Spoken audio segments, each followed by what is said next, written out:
ಮಾಡಬೇಕಿತ್ತಲ್ಲ, ಬರಗಾಲ ಬರ್ಬೋದು, ಭಾಳ ದೊಡ್ಡ ಸಮಸ್ಯೆ ಆಗ್ಬೋದು ಅಂತ ಕುಡಿಯೋ ನೀರು ರೈತರಿಗೆ. ಅದು 2-3 ದಿವಸದಲ್ಲಿ ದಿಕ್ಕನ್ನು ಬದಲಾಯಿಸಿದೆ. ಕರ್ನಾಟಕಕ್ಕೆ ಒಂದೊಳ್ಳೆ ಸಂತೋಷದ ವಾತಾವರಣ ನಿರ್ಮಾಣ ಆಗಿದೆ ರೀ. ಡ್ಯಾಮ್ಗಳಿಗೂ ನೀರು ಸಾಕಷ್ಟು ಬರ್ತಾವೆ, ಇನ್ನೂ ಬರಬೇಕು. ಇಡಕಲ್ ಡ್ಯಾಮ್ಗೆ ಕಡಿಮೆ ಇದೆ, ಇನ್ನೂ ಬರಬೇಕು. ಬೇರೆ ನದಿಯೆಲ್ಲ ಓವರ್ಫ್ಲೋ ಆಗಿದೆ. ನಮ್ಮ ಕೃಷ್ಣ ಇರ್ಬೋದು, ಹಿರಣ್ಯಕೇಶಿ, ಮಲ್ಲಾಪುರ ಬರ್ತಾ ಇದೆ. ಘಟಪ್ರಭಕ್ಕೆ ಇನ್ನೂ ಜಾಸ್ತಿ ಬರಬೇಕು. ಅದು ನೀರು ಬಿಡೋಕ್ಕೆ ಕಾಲುವೆಗೆ ನೀರು ಬಿಡಿಸ್ಬೇಕಾಯ್ತು. ಅದಕ್ಕೆ ಬಿಡಿಸ್ಲಿಕ್ಕೆ ನಾವೇ ಹೋಗಿದ್ದೀವಿ. ಸೊ ಬಿಡಿಸಿದ್ವಿ. ಮತ್ತು ಬಾಗಲಕೋಟೆವರೆಗೆ ಕೂಡ ನೀರು ಈಗಾಗಲೇ ಅಲ್ಲಿ ಕೂಡ ಹೋಗಿದೆ. ಸೊ ಆ ಭಾಗದ ರೈತರು ಈಗ ಸಂಪೂರ್ಣವಾಗಿ ಸಂತೋಷವಾಗಿದ್ದಾರೆ. ಪ್ರತಿ ಸಾರಿ ಆಗ್ತಿದೆ, ಹೊಸದಲ್ರಿ.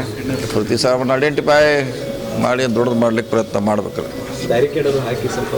ಈಗಾಗಲೇ ಪೊಲೀಸರು ಪ್ರಿಕಾಷನ್ ಮಾಡಿದ್ದಾರೆ, ಎಲ್ಲ ಕಡೆ ಸ್ಟಾಪ್ ಮಾಡಿದ್ದಾರೆ, ಫಾರೆಸ್ಟರ್ ಅಲರ್ಟ್ ಆಗಿದ್ದಾರೆ. ಸೊ ಎಲ್ಲರೂ ಪ್ರಿಕಾಷನ್ ತೋತಾರೆ.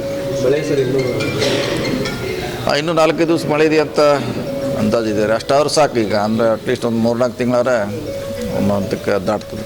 ಇವತ್ತು ಮೋಡ ಬಿತ್ತನೆ ಕೂಡ ಹಾವೇರಿಯಲ್ಲಿ ಚಾಲನೆ ಮಾಡಿದ್ದಾರೆ. ಅಲ್ಲಿ ಒಳ್ಳೆಯ ಎಕ್ಸ್ಟ್ರಾ ಮಳೆ ಆಗಿದೆ ಅಂತೂ ಅಲ್ಲಿ ಜನ ಹೇಳ್ತಿದ್ದಾರೆ. ಒಂದು ಒಳ್ಳೆಯ ಪ್ರಯೋಗ ಮಾಡಿದ್ದೀವಿ. ಮುಂದಿನ ದಿನಗಳಲ್ಲಿ ರಾಜ್ಯದಲ್ಲಿ ಕೂಡ ಅದನ್ನ ಮಾಡಲಿಕ್ಕೆ CM ಅವ್ರಿಗೆ ಒತ್ತಾಯ ಮಾಡ್ತೀವಿ. ಈಗ ನಾವೇನು ಮಾಡೋರು ಅದು ಹೇಳಿದ್ರಲ್ಲ, ಆದಷ್ಟು ಬೇಗ ಆಗ್ಬೇಕು ಅನ್ನೋದು ಅಷ್ಟೇ ನಿರೀಕ್ಷೆ. ಎಲ್ಲ ಒಂದು ಕಡೆ ಬರಗಾಲ ಸರ್, ಒಂದು ಕಡೆ ಭೀತಿ ಅವೆಲ್ಲ ಆಗ್ತಿದ್ದಾವಲ್ಲ, ಅದಕ್ಕೆ ಹಾಗಾಗಿ ಅದೇ ಬೇಗ ಆಗುತ್ತೆ. ಮೋಸ್ಟ್ಲಿ ಬೇಗ ನಾವು ನಿರೀಕ್ಷೆ ಮಾಡಿದ್ವಿ. ವೇಟ್ ಮಾಡೋಣ, ಬೇಗ ಆಗುತ್ತೆ.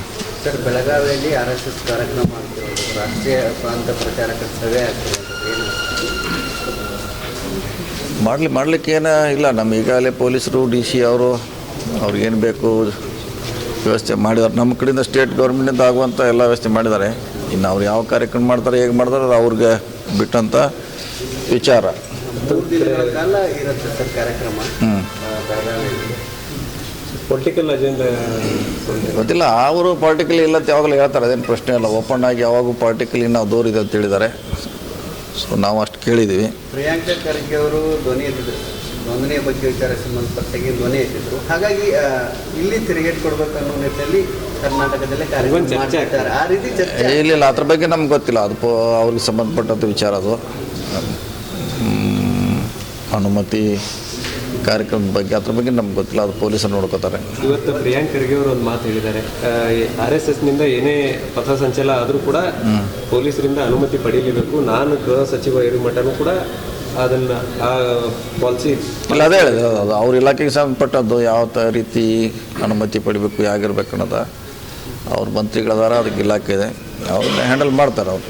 ಸರ್, ರಾಯಬಾಗದಲ್ಲಿ ಇವತ್ತು ಇಂದಿರಾ ಕ್ಯಾಂಟೀನ್ ಉದ್ಘಾಟನೆ ಮೇಡಮ್ ಅವರು MLA ಅವರು ಮಹಾವೀರ್ ಮೋಹಿತೆ ಅನ್ನೋರು ಮೇಲೆ ಹತ್ತಿದ್ರು ಅನ್ನುವಂಥ ಕಾರಣಕ್ಕಾಗಿ ಸ್ವಲ್ಪ ವಾಗ್ವಾದ ಆಗಿದೆ. ಏನು ನಡೀದ, ಅದೇನು ಆ ರೀತಿ ನಡೀದ. ಅದು ಪ್ರೋಟೋಕಾಲ್ ಅಂತ ಹೇಳ್ತಾರೆ. ಎಲ್ಲರಿಗೂ ಹಕ್ಕಿರ್ತೈತೆ ಹೋಗ್ಲಿಕ್ಕೆ ಬರಲಿಕ್ಕೆ. ಅದೇನೋ ಆ ರೀತಿ ರಿಸ್ಟ್ರಿಕ್ಷನ್ ಮಾಡ್ಲಿಕ್ಕೆ ಆಗೋಲ್ಲ. ಯಾರು ಬಂದಿಲ್ಲ ಬಂದ್ರ ಅಂತ ಎಲ್ಲ ಅಡ್ಜಸ್ಟ್ ಮಾಡಬೇಕಷ್ಟೇ. ಸರ್ಕಾರ ಹಂತದಲ್ಲಿ ಏನಿದ್ದಾಗ ನಡೀತಿರ್ತವೆ. ಕಾರ್ಯಕರ್ತರಿಗೆ ಒಂದೇನೋ ಹುಮ್ಮಸ್ ಇರ್ತವೆ, ಏನೋ ನಡೀತಾ ಇದೆ ಅನ್ನುವಂಥದ್ದು. ಇಲ್ಲಿ ಹೋಗ್ತಾರೆ ಮಾಡುವಂಥದ್ದು ಎಲ್ಲ ಕಡೆ. ನಾವು ಭಾಳಷ್ಟು ಕಡೆ ಇಲ್ದಾರ ಬಂದು ಕೂತಿರ್ತಾರೆ ಫಂಕ್ಷನಲ್ಲಿ. ಎಷ್ಟು ಸರಿ ಏನು ಹೊಸದಲ್ಲ, ಇನ್ನೂ ದೊಡ್ಡ ಕಾರ್ಯಕ್ರಮ ಇರ್ತಾರೆ. ಲೋಕಲಾಗಿ ಅವರೇ ಅಡ್ಜಸ್ಟ್ ಮಾಡ್ಕೊಂಡು ಸಹಕಾರ ಮಾಡಿ ಅಂಥರ ಕಾರ್ಯಕ್ರಮ ಮಾಡಬೇಕಷ್ಟೇ. ಈಗ ನಮ್ಮ ಆಪ್ತರೊಬ್ಬರು BJP ಸೇರ್ಪಡೆ ಆಗಿದ್ದಾರೆ, ಸಿಂಗೆ ಅವರು. ಅವ್ರು ನಮ್ಮನ್ನು ಬಿಟ್ಟು 1 ವರ್ಷ ಮೇಲೆ ಆಯಿತು.